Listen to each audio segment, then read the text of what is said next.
பிஸ்மில்லாஹ் அல்ஹம்துலில்லாஹ் வஸ்ஸலாத்து வஸ்ஸலாமு அலா ரசூலில்லாஹ். அன்பின் பிறை டிவி நேயர்களே, அஸ்ஸலாமு அலைக்கும் வரஹ்மத்துல்லாஹி வபரகாத்துஹு. பிறை டிவி வழங்கும் மனாபில் இஸ்லாம் நிகழ்ச்சியினூடாக நாங்கள் இணைந்திருக்கின்றோம். இஸ்லாமிய புனித ஸ்தலங்கள் நிகழ்த்தப்படுகின்ற ஹுத்பாக்களின் 280வது தொடரை இன்றைய தினத்தில் நேயர்களுக்கு நாங்கள் வழங்க இருக்கின்றோம் இன்ஷா அல்லாஹ். அந்த அடிப்படையில் வளமையை போன்று முதலாவதாக புனித மக்கா முக்கர்ரமாவுடைய ஹுத்பாவை முடிப்பெறுகின்றோம். ஹுத்பாவை ஹத்தீப் உஸாமா பின் அப்துல்லாஹ் ஹய்யாத் ஹஃபிظஹு நிகழ்த்திய ஹுத்பாவின் தலைப்பு புனிதமான மாதங்களுடைய சிறப்புகளும் அந்த மாதங்களில் செய்யக்கூடிய பாவங்களுடைய விபரீதங்கள். அல்லாஹ்வை புகழ்ந்து நபி ஸல்லல்லாஹு அலைஹி வஸல்லம் அவர்கள் ஸல்லல்லாஹு அலைஹி வஸல்லம் சொல்லி தக்வாவை வலியுறுத்தியதன் பின்பு அல்லாஹ்வுடைய நல்லடியார்களே, முஃமின் கடைபிடிக்க வேண்டிய பண்புகளில் உள்ள ஒன்றுதான் நல்ல சிந்தனைகளை அவர் வளர்த்துக் கொள்ள வேண்டும்.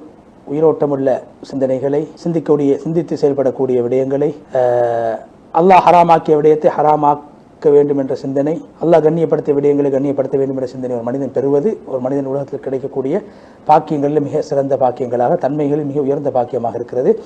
உண்மையான ஈமானை வெளிப்படுத்தக்கூடிய தன்மைகளை அவன் தன்னகம் கொள்வது அது மிகப்பெரிய ஒரு ஒரு மனிதன் பெறக்கூடிய நல்ல விடயங்கள் உள்ள ஒன்றாகும். அல்லாஹ்வை கட்டுப்படுவது, அல்லாஹ்வை நம்புவது போன்ற விடயங்கள். எனவே அல்லாஹ் தஆலா தன்னுடைய ரஹ்மத்தின் மூலமாக காலங்களில் சில காலங்களை இபாதத்துக்குரிய காலங்களாக, நன்மைகள் செய்யக்கூடிய காலங்களாக அல்லாஹ் தஆலா ஆக்கியிருக்கிறான்.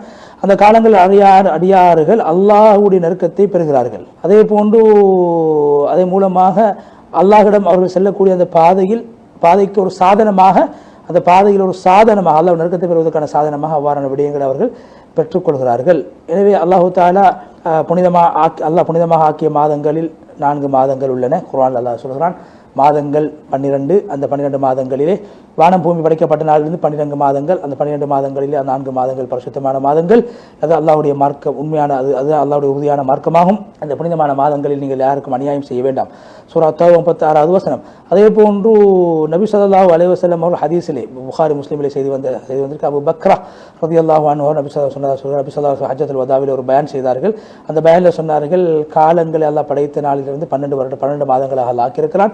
அது 4 மாதங்கள் புனிதமானவை, 3 மாதங்கள் தொடராக வரக்கூடிய துல்காதா, துல்ஹிஜ்ஜா, முஹர்ரம், ரஜப் என்று சொல்லக்கூடிய மாதம். அது ஜமாதுல் ஆஹிரா, ஷஅபான் 2 மாதங்களுக்கு இடையில் உள்ள அந்த மாதம். தொடராக 3 மாதங்களும் பின்னால் ஒரு மாதம், மொத்தமாக 4 மாதங்களை புனிதமான மாதமாக அல்லாஹ் ஆக்கியிருக்கிறார் என்று நபி ஸல்லல்லாஹு அலைஹி வஸல்லம் குறிப்பிட்டார். எனவே அந்த அடிப்படையிலே இந்த நபி ஸல்லல்லாஹு அலைஹி வஸல்லம் அவர்கள் தெளிவுபடுத்திய இந்த விடயம், மாதங்கள் 12, 4 மாதங்கள் புனிதமான மாதம் என்பது நபி அவர்கள் தெளிவுபடுத்தியிருக்கிறார்கள்.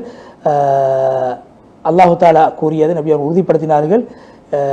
அதாவது அதுதான் அந்த 4 மாதங்கள் தான் புனிதமான மாதம், ஏனைய மாதங்கள் புனிதமான மாதங்கள் அல்ல. இந்த மாதங்கள் அல்லாஹ் ஹராமாக்கியதை ஹராமாக்குவது, அல்லாஹ் ஹலாலாக்கியதை நாங்கள் ஹலாலாக்க வேண்டும். அல்லாஹு தஆலா வானம் பூமியை படைக்கப்பட்ட நாளிலிருந்து 12 மாதங்கள் அல்லாஹ் படைத்திருக்கிறான்.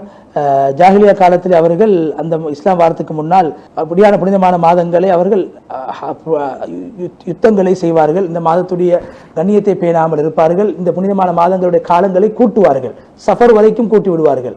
அதே போன்று புனிதமான மாதத்தை அவர்கள் அல்லாஹ் ஹராமாக்கியதை ஹலாலாக்குவார்கள், அல்லாஹ் ஹலாலாக்கியதை ஹராமாக்குவார். அதை அல்லாஹ் குர்ஆனில் நசி என்று சொல்கிறான். நசி என்பது அது மிகப்பெரிய ஒரு குஃப்ராகும். அது குஃப்ருடைய காலத்திலே இந்த புனிதமான மாதங்களை அதிகப்படுத்துவதாக கருதப்படும். அதன் மூலமாக காஃபிர்கள் வழி தவறிவிட்டார்கள். அந்த ஒரு வருடத்தை அவர்கள் ஆகமாக்குவார், ஒரு வருடத்தை ஹராமாக்குவார்கள். அல்லாஹ் ஹராமாக்கிய ஒன்றை அவர்கள் ஹலாலாக்குவதற்காக வேண்டி ஷைத்தான் அவர்களுடைய செயல்களை அவர்கள் அழகுபடுத்தி காட்டியிருக்கிறான். அல்லாஹு தஆலா வழிகட்ட காஃபிர்களுக்கு நேர் வழி காட்ட மாட்டான். சூரா தௌபா 37வது வசனம். எனவே இது அந்த ஜாஹிலியா காலத்து மக்கள் செய்த மாற்றம், மோசடி, புனிதமான மாதங்களுடைய அளவை கூட்டியது என்று அல்லாஹு தஆலா மேலே குறிப்பிட்ட அந்த வசனத்தின் மூலமாக அவருடைய வழிகேட்டை அல்லாஹு தஆலா குறிப்பிடுகின்றார். அல்லாஹ்வுடைய அத்தாட்சிகளை அவர்கள் பொய்ப்பித்தார்கள் என்ற விடயத்தை அல்லாஹ் அந்த வசனத்திலே தெளிவுபடுத்தியிருக்கின்றான். எனவே அறிந்து கொள்ளுங்கள், இந்த புனிதமான மாதங்கள் மிகவும் கண்ணியமானவை என்பதை உணர்த்தக்கூடிய விடயங்கள் மிகப்பெரிய ஆதாரம் என்னவென்றால், இந்த மாதத்தில் யாருக்கு அநியாயம் செய்துவிடக்கூடாது என்று அல்லாஹு தஆலா குறிப்பிட்டிருக்கிறார். பாவங்களை செய்துவிடக்கூடாது, பாவங்களை கொண்டு இந்த மாசத்தை மாசுபடுத்தி விடக்கூடாது. அல்லாஹ் சொல்கிறான் சூரா தௌபா 36வது வசனம், அதில் நீங்கள் யாருக்கு அநியாயம் செய்து கொள்ள வேண்டாம். எனவே இந்த இப்படியான மாதங்களிலே பாவம் செய்வது மிக மோசமான அநியாயமாகும். அல்லாஹ்வை கேவலப்படுத்துவதாக கருதப்படும். இப்படியான மாதங்களிலே பாவங்கள் ஈடுபடுவது நல்ல உபகாரங்களை செய்யக்கூடிய, பாக்கியங்களை தரக்கூடிய, அல்லாஹ்வை இழிவுபடுத்தக்கூடிய செயலாக அது கருதப்படும். எனவே இந்த மாதங்கள் பொதுவாக எல்லா மாதங்களிலும் பாவம் செய்வது அல்லாஹ்வை கோபப்படுத்தும். இந்த மாதங்கள் விசேஷமாக அல்லாஹ்வை கோபப்படுத்தக்கூடியதாக இருக்கிறது, மிக மோசமான அநியாயமாக இருக்கிறது.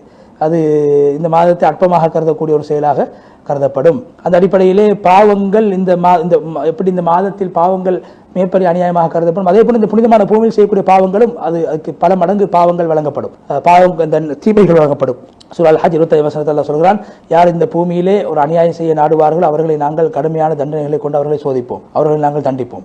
எனவே அவ்வாறு இந்த புனிதமான மாதமும் இந்த புனிதமான நாட்களும் அப்துல்லா இப்னு அப்பாஸ் சொன்னார்கள், அல்லாஹு தஆலா 4 மாதங்களை புனிதமான மாதமாக ஆக்கியிருக்கிறான், கண்ணியப்படுத்தியிருக்கிறான். அந்த மாதங்களில் பாவம் செய்வதை மிகப்பெரிய மோசமாக பாவமாக அல்லாஹு தஆலா கருதியிருக்கிறான். நன்மைகளுக்கும் பல மடங்கு நன்மைகள் அல்லாஹ் வைத்திருக்கிறார். கதாதா ரஹ்மத்துல்லாஹி சொல்கிறார்கள், இந்த மாதங்களில் செய்யக்கூடிய அநியாயம் மிகப்பெரிய அநியாயமாகும். ஏனைய மாதங்களில் செய்யக்கூடிய அநியாயங்களை விட எல்லா சந்தர்ப்பங்களும் பாவம், அது அநியாயம் என்பது மிக மோசமான ஒரு பாவம் தான். ஆனால் அல்லாஹு தஆலா இவ்வாறான மாதங்கள் செய்யக்கூடிய பாவங்களுக்கு பல மடங்கு தீமைகள் அல்லாஹ் வழங்குகிறான். அல்லாஹ்வுடைய அடியார்களே, அல்லாஹ்வை ரப்பாகவும் இஸ்லாத்தை மார்க்கமாகவும் முஹம்மது ஸல்லல்லாஹு அலைஹி வஸல்லம் ரசூலாகவும் ஏற்றுக்கொண்டவர்கள் பாவமான விடயங்களை விட்டு தூரமாக வேண்டும், குறிப்பாக அநியாயங்களை விட்டு தூரமாக வேண்டும், மனோயிச்சைகளை விட்டு தூரமாக வேண்டும், அழிவை ஏற்படுத்தக்கூடிய விடயங்களை விட்டு தூரமாக வேண்டும், ஷைத்தானை கட்டுப்படுவதற்கு தூரமாக வேண்டும், நஃப்சுல் அம்மாரா என்று சொல்லக்கூடிய மோசமான விடயங்களை தூண்டக்கூடிய நஃப்ஸை விட்டு தூரமாக வேண்டும், ஷைத்தானுடைய கெடுபிடிகளை விட்டும் திட்டங்களை விட்டு தூரமாக இருக்க வேண்டும். இப்போதுமே இந்த வாழ்க்கை கடந்து செல்லக்கூடிய வாழ்க்கை, முடிவடையக்கூடிய வாழ்க்கை, பிரிந்து போக வேண்டும், இந்த உலகத்தை விட்டு பிரிய வேண்டும் என்ற சிந்தனையோடு நாங்கள் வாழ வேண்டும். இந்த உலகம் என்று ஒரு கட்டத்தில் இன்னொரு கட்டத்தில் கடந்து செல்வதாகும். பாக்கியசாலி யார் என்றால் உயர்வின் பக்கம் செல்லக்கூடியவர், உயர்ந்த அந்தஸ்துகளை பெரும் அல்லாஹ்வின் பக்கம் விரையக்கூடியவர், அவர் உண்மையான பாக்கியசாலி. எஞ்சிருக்கக்கூடிய காலங்களை பிரயோசனமாக கழிக்கக்கூடியவர், எஞ்சிருக்கக்கூடிய புனிதமான மாதங்களை புனிதமாக கருதக்கூடியவர் தான் பாக்கியசாலி, நேரான பாதையில் செல்லக்கூடியவர். அல்லாஹ் தஆலா குர்ஆனில் சொல்ல, ஈமான் கொண்டவர்களே நீங்கள் அல்லாஹ் பயந்து கொள்ளுங்கள், நாளைய தினத்துக்காக வேண்டி நீங்கள் எதை முட்கூட்டி செய்திருக்கிறீர்கள் என்பதை நன்கு பார்த்துக் கொள்ளுங்கள், அல்லாஹ் பயந்து கொள்ளுங்கள், அல்லாஹ் தஆலா நீங்கள் செய்வதை நன்கு அறிந்தவனாக. சூரா அல் ஹஷ்ர் 18வது வசனம். அதை சொல்லி ஹுத்பாவுடைய முதல் பகுதியை விடைபெற்று சென்று இரண்டாவது பகுதியில் ஹத்தீபா அல்லாஹ்வை புகழ்ந்ததற்கு பின்னால் அல்லாஹ்வுடைய அடியார்களே, சலஃபுகளில் சிலவர்கள் சொல்வார்கள், அல்லாஹு தஆலா படைப்பினங்களில் சில பேர்களை உயர்த்தி கண்ணியப்படுத்தியிருக்கிறான், சில பேர்களை விட மலக்குமார்களில் இருந்து அல்லாஹ் ரசூல்மார்களை தெரிவு செய்திருக்கிறான், மனிதர்களிருந்து ரசூல்மார்களை தெரிவு செய்திருக்கிறான், பேச்சிலிருந்து அல்லாஹ் திக்ரை சிறந்ததாக அல்லாஹ் ஆக்கி வைத்திருக்கிறான், பூமியிலே மஸ்ஜிதுகள் அல்லாஹ் சிறந்த இடங்கள் ஆக்கியிருக்கிறான், மாதங்களில் ரமலானை சிறந்த மாதமாக புனிதமான மாதங்கள் அல்லாஹ் சிறந்த மாதமாக ஆக்கியிருக்கிறான், நாட்களில் ஜுமாவுடைய தினத்தை அல்லாஹ் சிறந்ததாக ஆக்கியிருக்கிறான், இரவுகளில் லைலத்துல் கத்ருடைய இரவை சிறந்ததாக அல்லாஹ் ஆக்கி. எனவே அல்லாஹ் கண்ணியப்படுத்திய விடயங்களை நீங்களும் கண்ணியப்படுத்துங்கள், மதியுங்கள். எனவே அல்லாஹ் பயந்து கொள்ளுங்கள், அல்லாஹ் கண்ணியப்படுத்துங்கள். இந்த புனிதமான மாதத்தை நீங்கள் பயன்படுத்திக் கொள்ளுங்கள், அநியாயங்களை விட்டு கூட தவிர்த்துக் கொள்ளுங்கள், நல்ல விடயங்களை பக்கம் விரையுங்கள், அல்லாஹ்வுடைய இரக்கத்தை பெறுகின்ற விடயங்கள் பக்கம் செல்லுங்கள், நபி ஸல்லல்லாஹு அலைஹி வஸல்லம் அவர்கள் சொன்ன விடயங்களை பற்றி பிடித்துக் கொள்ளுங்கள், அல்லாஹ் நபி ஸல்லல்லாஹு சொன்னாத விடயங்களை தவிர்த்து கொள்ளுங்கள். அதே போன்று அதே போன்று அல்லாஹ் கண்ணியப்படுத்தியதை யார் கண்ணியப்படுத்துவார்களோ அவர்கள் வெற்றி அடைந்து விட்டு, அல்லாஹ் ஹராமாக்கியதார் ஹராமாக்குவார்கள் வெற்றி அடைந்து விட்டார்கள். எனவே எப்போதும் அல்லாஹ் உங்களுக்கு நபி ஸல்லல்லாஹு அலைஹி வஸல்லம் ஸலவாத் சொல்லுமாறு அல்லாஹ் ஏவிருக்கிறார், ஸலவாத் சொல்லுங்கள் என்று சொல்லி நீண்ட ஒரு துஆவை செய்து ஹத்தீப் உஸாமா ஹய்யாத் ஹஃபிதுல்லாஹ் புனிதமான மக்கா முக்கர்ரமோடு ஹுத்பாவை விடைபெற்று சென்றார். இரண்டாவதாக நேர்களுக்கு நாங்கள் புனித மதீனா முனவ்வராவுடைய ஹுத்பாவை முடிப்பதற்கு இருக்கின்றோம்.